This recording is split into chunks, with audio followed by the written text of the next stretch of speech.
Hey, what's going on, everyone? This is Chris Mango, the creator of the JRPG on Steam called Mango Mischief.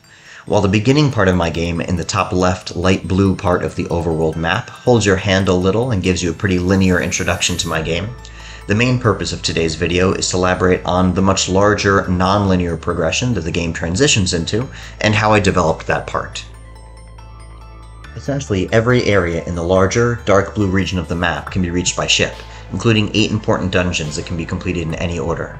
But that means I had to balance all 8 dungeons in such a way that the difficulty levels would be reasonable all the time, regardless of which dungeon the player completed first, or second, or last. I know of too many RPGs that either lock off harder dungeons entirely, or let you access the impossible places just for you to get immediately destroyed, so I wanted to make sure that I didn't create that sort of fake non-linear progression. I want to show you the developer side of things now, and go over exactly how I implemented balancing this part of Mango Mischief.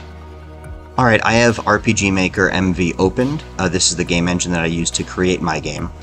Here's a green spiral and a blue spiral. Each of these colored spirals represent a specific battle or troop encounter.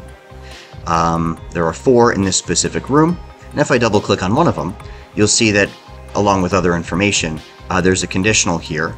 If I have a certain number of medallion halves, then I'll be versing either the 4.0 hardest difficulty level, or 3.0, or 2.0, or 1.0. I have it balanced based on how many medallion halves, you'll learn about these later on in the game, but how many medallion halves you've collected at the time. And so if you're just starting out, you'll just verse the 1.0 easiest level monsters, then it increases in difficulty.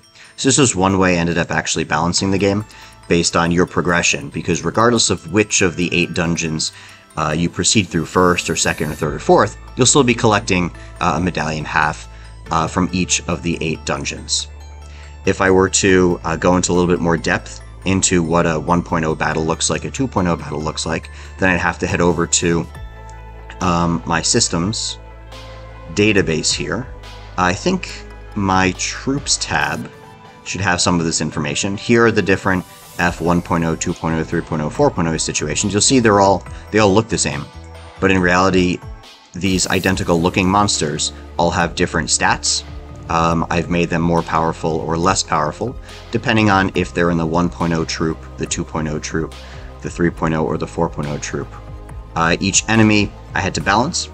As I switched from like the 1.0 to 2.0 version, you'll see that the general stats, as well as the experience and gold, end up changing over time. I've got 1.0, 2.0, 3.0, 4.0, and then its partner in the battle. I've changed those stats. I've done that for all of the enemies that appear in these 8 dungeons. I had to do a 1.0 through 4.0, and proportionally increasing the difficulty level after playing through a whole bunch of times allowed me to make sure that the dungeons will hopefully be reasonably challenging at all levels, whether it's the first dungeon you encounter or the last dungeon you encounter. The experience is growing, and the gold growing also account for the fact that as you gain higher levels, you'll need obviously more experience to grow, so you can't just farm lower level monsters forever. There is an incentive to completing the dungeons. That way you'll get more medallion halves, that way you'll get to fight harder versions of the monsters, and that way you'll get more experience. So it's kind of this combination of, regardless of which dungeons you go in, basically every battle is conditional based on your current progress of the game, in which case you'll verse troops and enemies of different difficulty levels, and they'll have different stats that will hopefully challenge you at every single level.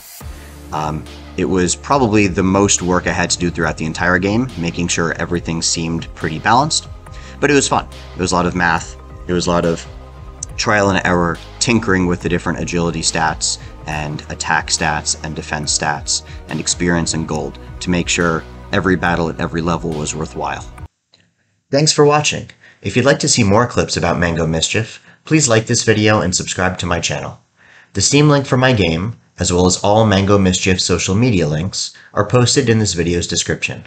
I think you'll enjoy my satirical, retro-style, turn-based JRPG, and if you have any questions, feel free to post them in the comments section below. Thanks!